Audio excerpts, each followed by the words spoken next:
앞뒤에 있는 분들 함께 나오신 분들끼리라도 축복하면서 인사할 텐데요. 가정에서 예배드리는 분들도 함께 축복하시면 좋겠습니다. 눈이 내리고 참 미끄러웠죠. 이렇게 오셔서 감사하고 예배할 수 있다는 것, 그런 감격을 가지고 앞뒤에 있는 분들을 축복하겠습니다. 오늘도 하나님 은혜가 충만하시기 바랍니다.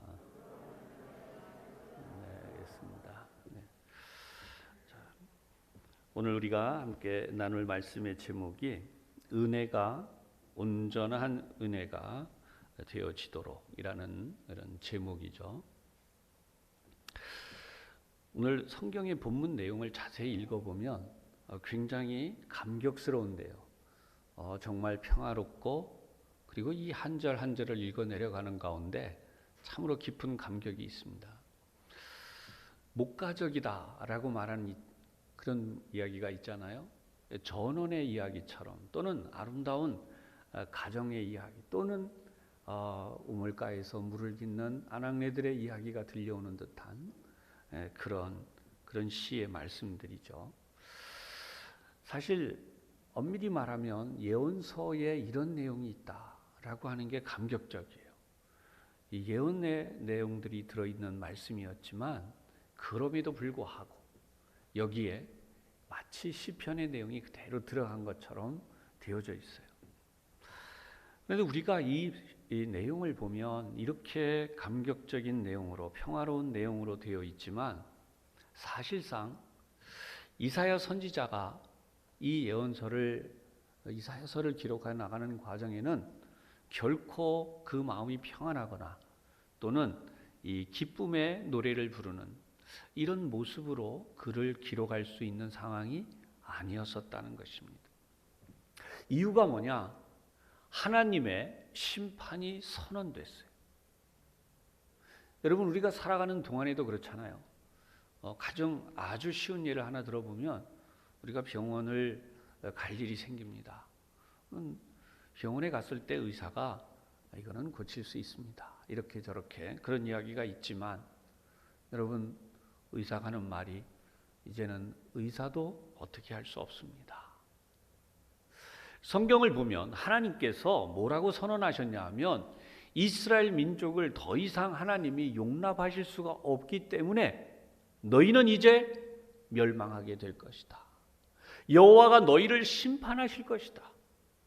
이방 나라의 왕이 너희에게 쳐들어오게 되고 그 왕의 권세로 인하여서 너희가 다 무너지고 많은 이들이 멸망을 당하고 마침내는 포로로 끌려가게 될 것이다.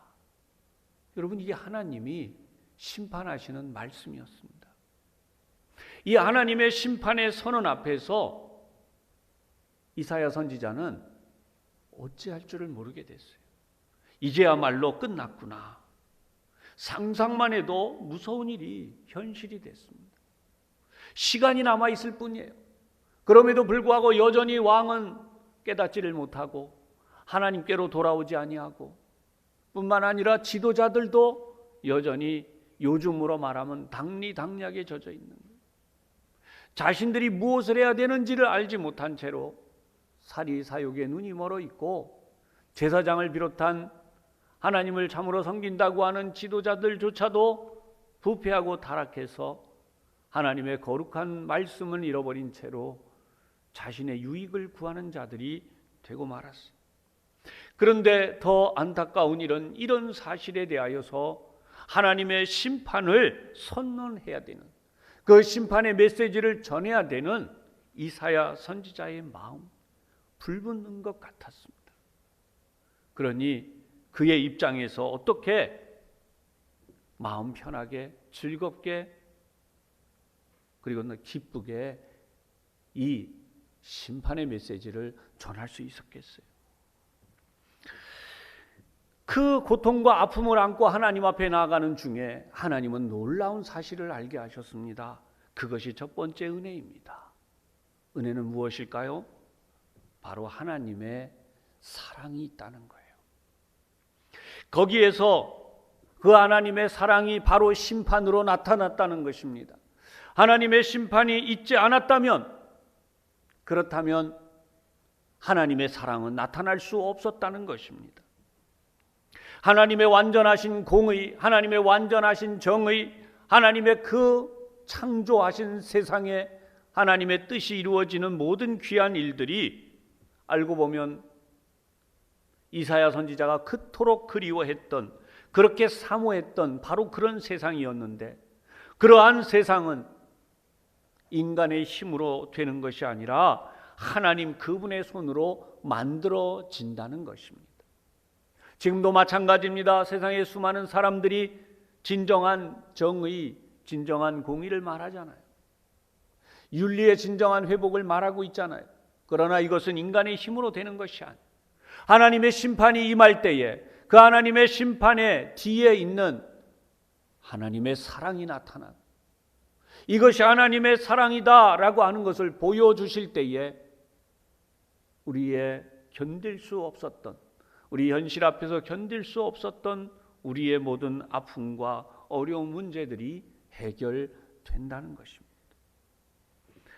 이 하나님의 심판은 단순히 고통과 아픔과 죽음으로 끝나는 것이 아니라 이 일을 통해서 하나님의 택한 백성들이 멸망하지 않는 길이 무엇인가를 알게 되고, 그 징계를 통하여 하나님의 정의와 공의가 무엇인가를 진정으로 알게 되어서 그 길로 나오게 되는 것이죠. 그러므로 여기에 하나님의 진정한 회복의 역사가 있다는 사실을 알게 되면서 이제는 더 이상 절망하지 않게 된 것입니다. 오늘 그러한 사실을 생각할 때에 우리가 함께 본 본문의 말씀들처럼 기쁨의 찬양, 감격의 찬양, 하나님을 향하여 믿음의 고백을 할 수 있게 된 것이죠. 1절의 말씀을 보겠습니다. 그 날에 네가 말하기를 그랬어. 그 날이 언제예요? 하나님의 은혜가 선포되는 날인데요. 원래 그날은 하나님의 심판이 선포된 날입니다. 동시에 하나님의 구원이 선포되는 날이기도 합니다. 그날은 하나님의 은혜로 포로에서 회복되어 돌아오는 날이기도 합니다. 비록 불의에 대하여 하나님이 진노하셨고 그 죄악에 대하여 분노하심으로 그 백성들을 멸하시는 것처럼 보였지만, 그것은 하나님이 결코 그의 백성을 멸하시는 것이 아니라 몸에 있고 배인 바로 그 불의, 악함, 죄악의 모든 것들을 떼어내시기 위함이었었어요. 마치 우리 몸에서 때를 밀어내듯이 하나님께서 죄악을 밀어내기 시작. 사랑하는 여러분, 우리는 모두 죄악의 포로입니다. 과거에도 그랬고 지금도 그러고 앞으로도 그럴 수밖에 없는 육신을 지닌 존재입니다. 그러기에 우리가 하나님의 완전하신 의를 알고자 하지만 제대로 알 수도 없고, 하나님의 완전하신 뜻을 행하고자 하지만 그렇게 하지도 못한 채로 의롭게 살아야지, 말씀대로 살아야지, 하나님의 뜻대로 살아야지 그랬다가 또다시 무너지고 또다시 죄를 짓고, 그리고 우리 스스로도 실망하여 무너지게 되는 일을 반복하게 되는 것이죠. 그러나 그 날에 우리 주님이 오신 날이기도 하죠. 우리의 죄의 모든 무너진 것들을 대신 담당하시고 십자가에서 죽으시기까지 우리를 사랑하신 하나님의 사랑을 나타내 주셨어요. 심판의 길을 통하여 우리에게 하나님의 사랑이 무엇이고 하나님의 완전하신 의의 기준이 어디까지인가, 하나님의 그 사랑의 높이와 하나님의 사랑의 깊이와 그 하나님의 사랑의 넓이를 나타내 주셨습니다. 그래서 이제 감격의 노래를 이렇게 고백하죠.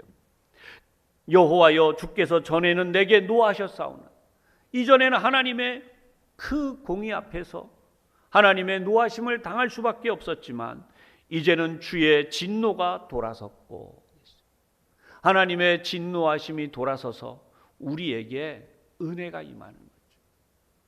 여러분, 고비라는 말이 있잖아요. 그죠?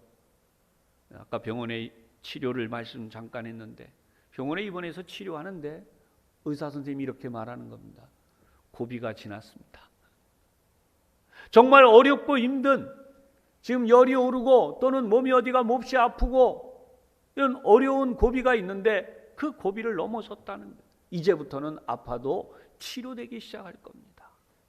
여러분, 하나님이 말씀하시기를 이제 너의 죄악이 사함을 입었다, 끝났다. 여러분, 하나님의 진노가 돌아섰다는 거예요. 또 주께서 나를 안위하시오니 내가 주께 감사하겠나이다 할 것이니라. 그날의 고백이 바로 이 부분이에요. 사랑하는 여러분, 우리는 이 감격의 노래를 이사야처럼 이 시대에도 다시 한번 부를 수 있기를 주님의 이름으로 축원합니다. 이 감격의 노래 온 힘을 다해 노래했습니다. 기뻐 뛰며 노래했습니다. 이사야 선지자의 노래가 2절에 다시 나타납니다. 보라, 하나님은 나의 구원이시라. 여러분, 너무나 유명한 찬양으로 만들어져 있지 않아요?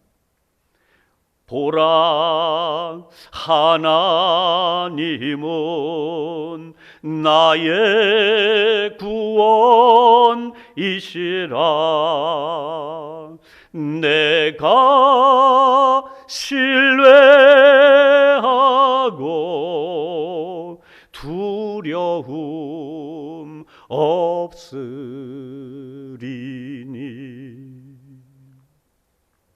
주 여호와는 나의 힘이다. 주 여호와는 나의 노래가 되시고 주 여호와는 나의 구원이 되신다. 여러분, 심판의 두려움 앞에서, 국가적 멸망 앞에서, 백성들이 돌아오지 않는 그 완악함 앞에서, 국가의 지도자들의 무너진 현실 앞에서 절망할 수밖에 없었는데 진짜는 바로 하나님의 심판이었구나. 그 하나님의 심판이 나의 구원이 되는구나. 정죄받고 심판받고 멸망받는 줄만 알았는데 이제 참으로 알고 보니 멸망이 아니라 하나님의 구원이 나타나는 것이었구나. 여러분, 이사야 선지자가 그래서 이제 두려움이 사라진 것이, 이제는 노래할 수 있었던 것입니다. 여러분, 이 2절의 말씀을 다시 한번 정리해 보면 주 여호와는 나의 힘이시라는 것이. 여러분, 우리가 힘을 어디서 얻습니까? 요즘 제가 만난 어떤 분들은요, 우리 교우들이기도 하지만, 목사님 지금 어디 가고 있습니다. 근데 보니까 운동하러 가세요. 산에도 가시고 공원에도 가시고 힘을 내기 위해서 가신대. 교우 여러분, 우리가 지금 세상을 보면 힘 빠지는 세상, 이거 해도 힘 빠지고 저거 해도 힘 빠지고. 그런데 여러분, 어디서 이 힘을 보충하실래요? 뉴스를 통해서 보충하시겠습니까? 세상의 어떤 프로그램들을 통해서요? 사람들을 만남으로 그 누구를 통해서 보충하시겠습니까? 여러분, 진짜는 하나님이 나에게 힘을 주셔야 되는 거예요. 할렐루야. 하나님께로부터 오는 힘을 우리가 받아야 돼요. 그 하나님께로부터 오는 힘을 받기 위해서는 우리의 영이 깨어나야 돼요. 여러분, 우리의 육신도 깨어나야 돼요. 이 시간 우리가 영적으로 잠을 자도 안 되지만 육신의 잠도 자면 안 돼요. 왜냐하면 육신의 잠을 자는 동안 하나님의 말씀이 나에게 주어져도 우리는 그 말씀의 역사를 알지 못한 채로 그냥 이 자리를 떠날 수밖에 없기 때문이죠. 우리가 흔히 쓰는 핸드폰도 휴대폰도 배터리를 충전해야 써요. 충전해야 하루 종일 사용하잖아요. 그런데 우리가 영적으로, 육신적으로 하나님의 힘이 충전이 안 된다면 어떻게 이 세상을 다시 살아갈 수 있습니까?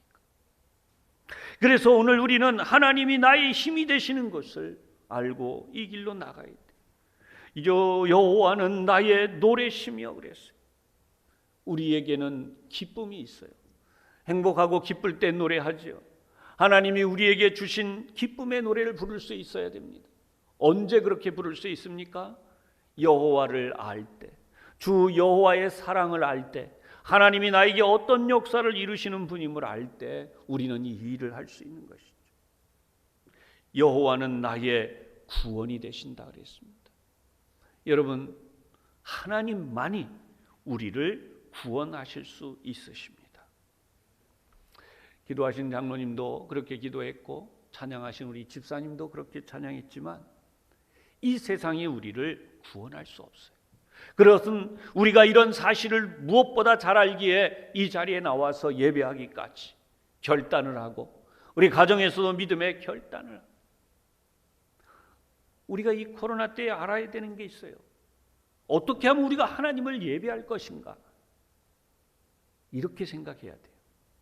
그런데 안타깝게도 그런 한 분도 안 계시지만 어떤 이상한 저쪽에서는 여러분 이 코로나 때 어떻게 하면 예배를 안 드리게 할까? 이 생각을 하는 거예요. 다시 한번 말씀드립니다. 우리는 예배하는 것이 목적이에요.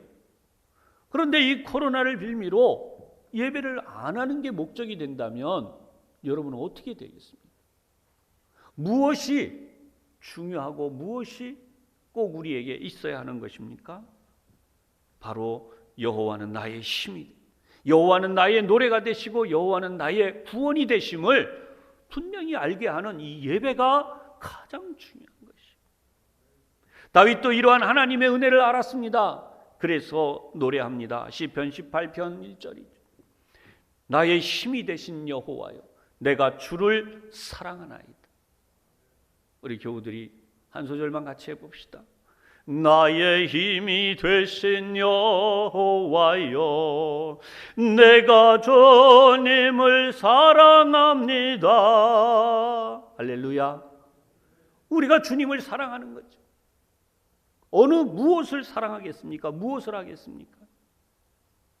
여호와는 나의 반석이시요 나의 요새시요 나를 건지시는 이시요 나의 하나님이시요 내가 그 안에 피할 나의 바위시요 나의 방패시요 나의 구원의 뿌리시요 나의 산성이시로다. 시편 18편 2절에.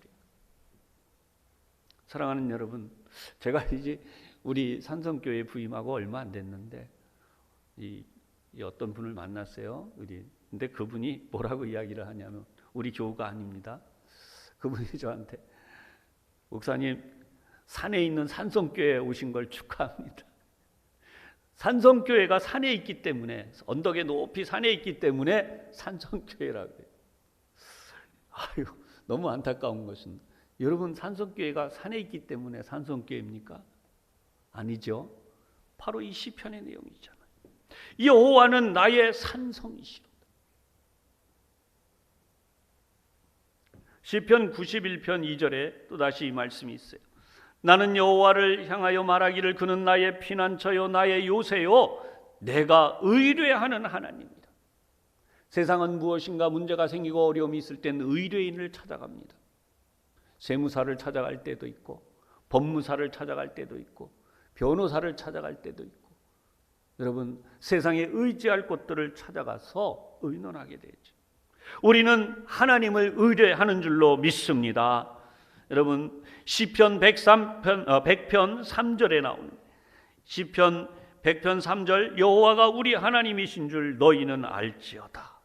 그는 우리를 지으신 이시요 우리는 그의 것이니 그의 백성이요 그의 기르시는 양이로다. 여러분 원작자가 예수님, 우리 하나님 성령님이세요. 그래서 우리가 하나님이 우리를 지으셨다. 우리 하나님이 우리를 여러분 만드신 존재가 우리 하나님. 제가 최근에 가정에서 쓰던 이제 여러분 옛날에는 다 이렇게 무선폰을 썼잖아요, 그죠? 무선폰을 썼는데 수년 전에 이제 문제가 생겼어요. 갑자기 쓸 수가 없게 된 것입니다. 집에서 쓴 폰이 왜 그런가 그랬더니 속에 이제 이 배터리가 부풀어 가지고요. 더 이상 통화를 쓸 수가 없어요. 근데 더 문제는 이거 부풀면 불이 난다 그러잖아요. 그래서 이거를 또 배터리를 구하려고 다 다녀왔어요. 간신히 어서 하나 구해다가 집어넣습니다. 그런데 요 며칠 전에 우연히 봤는데요, 그때보다 배터리가 더 많이 부풀었어요. 뒤에 뚜껑이 안 덮일 정도로 튀어나와 버렸어요. 이야, 그 순간에 깨달아지는 거예요. 야, 하나님이 지켜주셨구나. 근데 문제는 이 배터리를 구하려고 역시 거기에 써 있는 번호로 연락을 했더니 여러분 어떻게 됐냐면 생산업체가 없어졌어요. 배터리를 구할 길이 없어요. 지금 AS를 신청해 놨는데요, 전화기를 바꿔야 될지도 몰라요. 사랑하는 여러분, 사람은 그럴 수 없잖아요.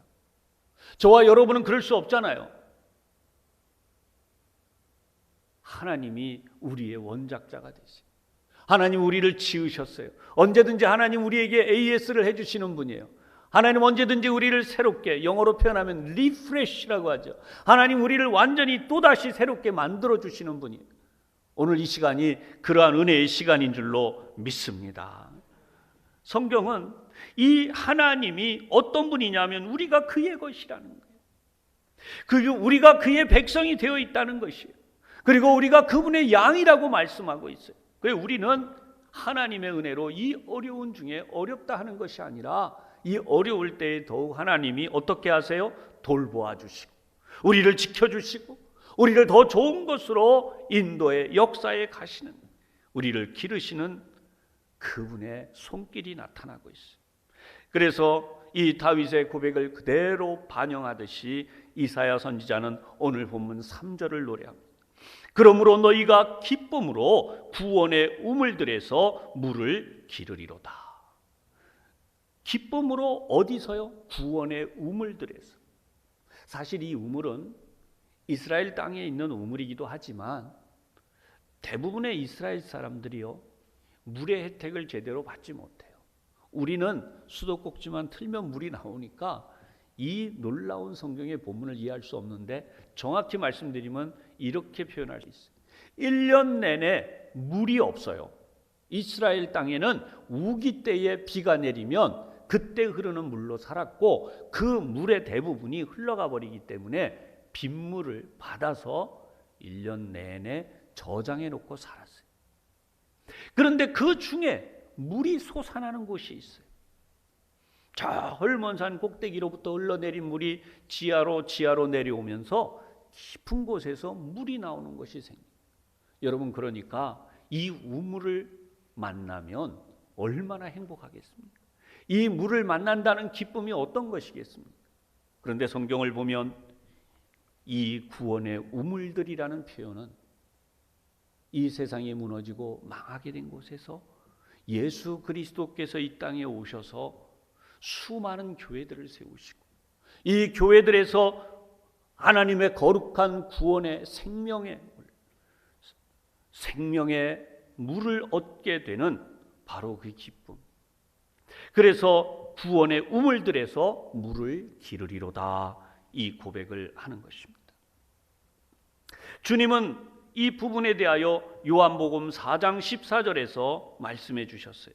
내가 주는 물을 마시는 자는 영원히 목마르지 아니하리니 내가 주는 물은 그 속에서 영생하도록 솟아나는 샘물이 되리라. 아멘. 여러분, 사람이 목마르면 물을 먹어야 되는데 영적으로 우리가 말라 들어가요. 이 세상의 사람들이 왜 힘들어합니까? 영적으로 말라 들어가고 있는데 그 마름을 해결할 길이 없는 거예요. 그래서 내 마음의 평안을 찾아봅니다. 나를 위로해 줄 것을 찾아봅니다. 세상의 종교들을 따라가 보려고 합니다. 그런데 그것은 그렇게 우리를 위로하고 구원해 줄 수 있는 것이 아니에요. 여전히 답답하고 컬컬함을 해결할 길이 없는 거예요. 그러나 주님은 분명히 말씀하셨어요. 내가 주는 물을 마시는 자는 영원히 목마르지 아니하리. 여러분이 살면서 힘들 때마다 이런 때가 있지 않으세요? 다시 한번 뭔가 이 목마름을, 이 갈급함을 해결했으면 좋겠다. 필요할 때마다 늘 그렇게 됐으면 얼마나 좋을까. 그런데 사실은 필요할 때마다 이 갈급함을 해결할 수 있어요. 왜요? 예수님이 바로 그 생명수이시기 때문이에요. 예수님이 내 안에 계셔서 그 속에서 영생하도록 솟아나는 샘물이 되리라. 아멘. 일시적인 게 아니고요. 필요할 때마다 내 속에서 솟아나고 천국에 들어갈 때까지 필요한 생명수가 되어 주신다. 바울도 이 놀라운 사실을 고백합니다. 고린도후서 4장 6절에서 10절에 나타나는 말씀이에요. 6절에 이 말씀이 있어요. 어두운데 빛이 비치라 말씀하셨던 그 하나님께서 예수 그리스도의 얼굴에 있는 하나님의 영광을 아는 빛을 우리 마음에 비추셨느니라. 여러분, 예수님이 이 땅에 태어나셨을 때에 사람들은 예수님에 대해서 알지 않았어요. 아니, 예수님이 십자가에 달려 죽으시고 부활하신 뒤에도 이 사실을 무시해버렸어요. 바울도 그랬다는 거예요. 예수님을 무시했어요.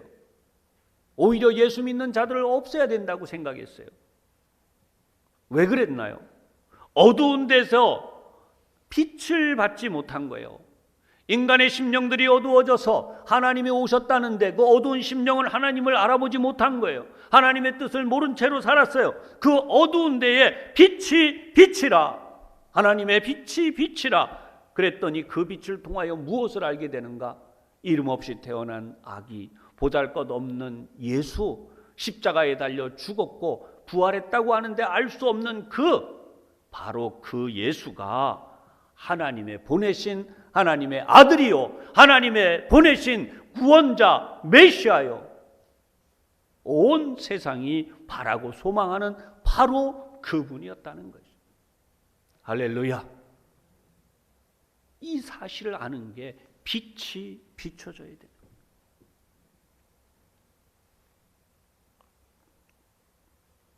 지금도 얼마나 많은 사람들이 이 예수님의 거룩하신 역사를 아는 빛, 하나님의 빛을 받지 못하고 있는지, 그들이 이 생명의 빛을 받지 못하기 때문에, 하나님의 이 빛이 그들의 심령에 비춰지지만 알지 못하기 때문에, 그 죄로 인하여 여전히 덮여 있기 때문에, 그래서 그들이 하는 말이 예수님을 향한 비난을 쏟아. 아무리 배웠어도, 아무리 훌륭한 석학이라도 예수, 그는 그냥 시대적 희생이야. 동정녀 마리아 탄생, 거짓말하지 마. 어디선가 나가서 불륜해가지고 태어난, 어떻게 남자도 없이 아이를 낳아. 그리고 그 심각한 모독의 말이 지금도 계속되고 있는, 그런 사실에 대하여 우리가 알게 된 것은 하나님의 은혜 역사라는 거예요.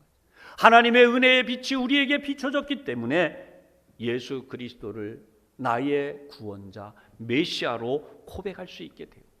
그 2000년 전 오셨던 분이 하나님의 아들이 맞고, 그 하나님의 아들이 나를 위하여 십자가에 죽으심으로 우리의 죄가 사해지고 그분의 생명이 우리에게 부어졌다는 것을 알게 되는 것이죠.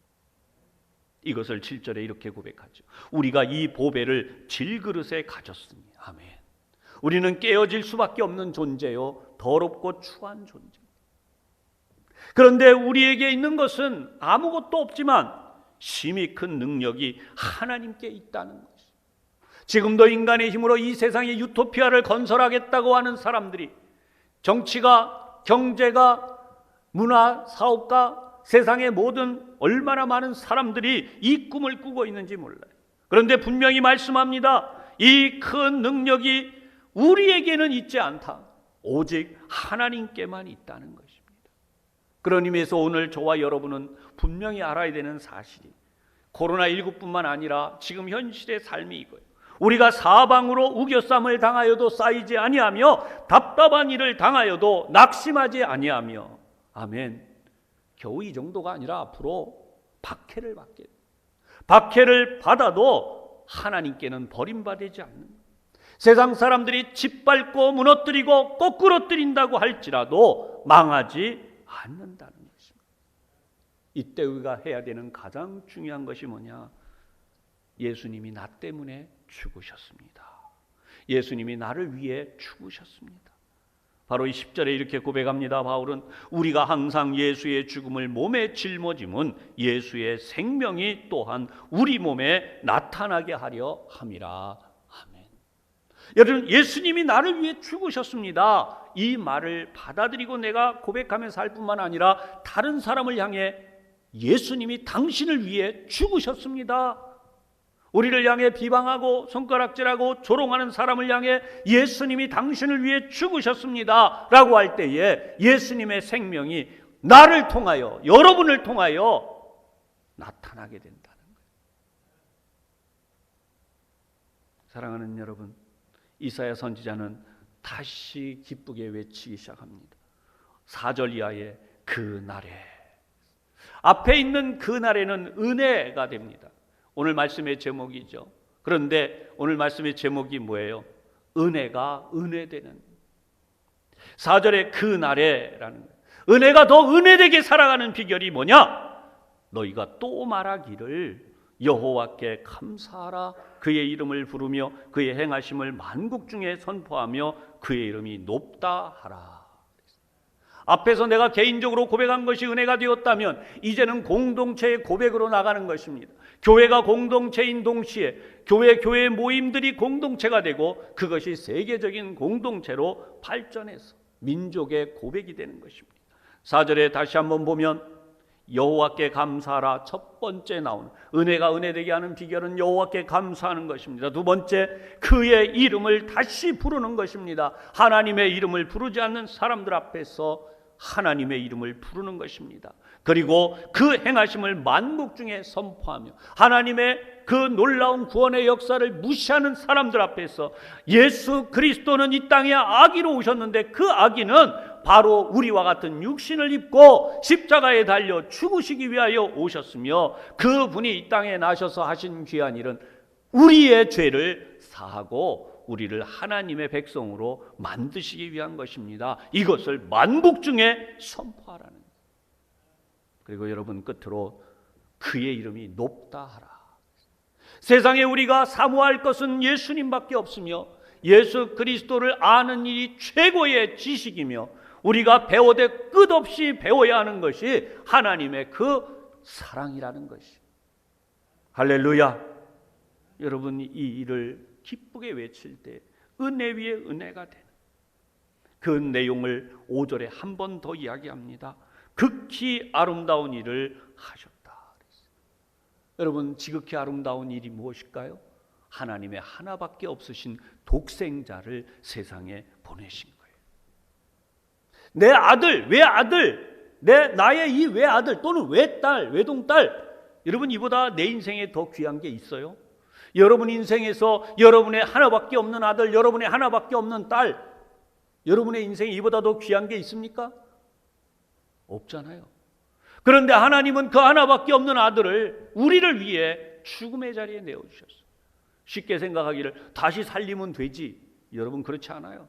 예수님이 이 땅에 오셔서 하신 일은 하나님의 예정과 섭리 속에 이루어졌지만 하나님은 그 하나님의 전력을 다하셨던 것이 우리를 살려내기 위하여 하나님의 지으신 우리 피조물이 된 인간들을 다시 살려내시기 위하여 하나님의 나라의 에덴 동산에 살듯이 다시 데려가서 저와 여러분이 영원토록 함께 살기 위하여 그 독생자 예수님을 세상에 보내신 것입니다. 이 사실이 온 땅이 알아야 되는 거예요. 그래서 6절에 보면 시온의 주민아 소리 높여 부르라. 이스라엘의 거룩하신 이가 너희 중에서 크십니다. 지난주에 여러분 임마누엘 하신 하나님 말씀을 나눴는데요. 이스라엘의 거룩하신 이가 너희 중에서 크시다라고 하는 사실을 구속사라고 하는 관점에서 해석을 해보면 여러분 임마누엘 하나님이 되시는 거예요. 우리를 구원하기 위하여 우리의 모든 삐뚤어짐, 우리의 부패, 우리의 모든 잘못되어짐 속에도 그 하나님이 떠나가지 아니하시고 우리와 함께 계셔서 우리를 기어이 하나님의 주시는 복의 자리로 인도해 나가신다라고 하는 것입니다.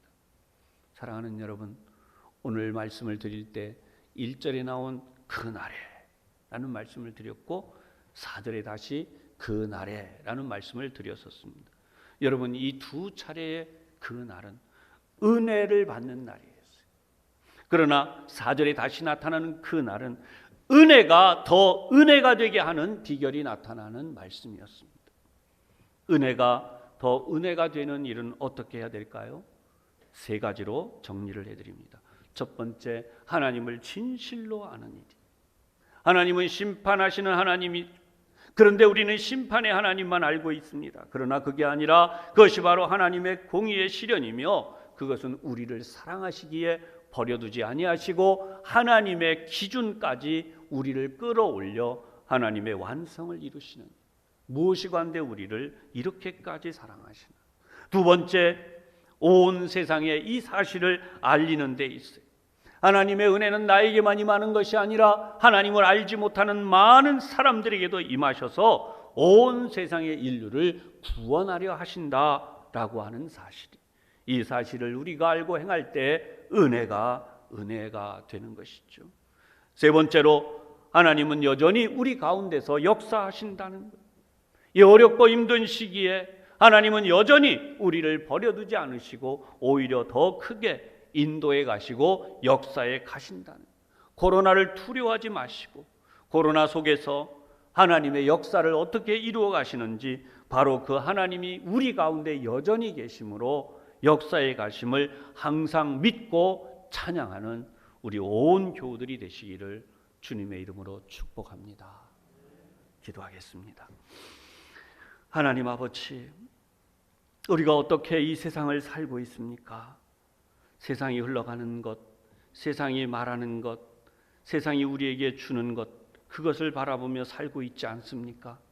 그러나 이제 이사야 선지자처럼 그것이 아니라 그날에 우리가 하나님을 만나 뵙는 기쁨과 그날에 하나님이 우리에게 여전히 행하고 계시는 일을 우리가 알므로써 그 기쁨과 감격에 찬양을 드렸던 것처럼 오늘 이 시대에 우리가 우리에게 주어진 은혜를 온전히 은혜가 되어지도록 사는 하나님의 백성이 되기를 원합니다.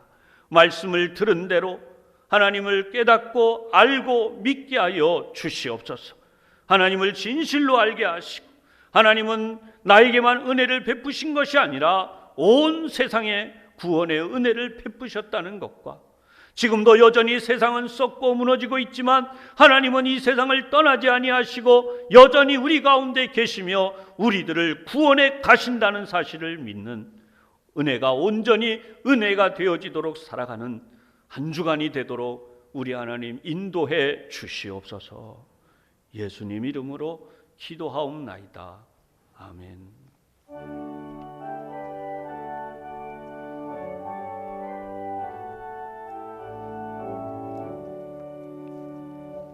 내게 있는 모든 것을 아낌없이 드리네. 사랑하고 의지하며 주만 따라 살리라. 주께 드리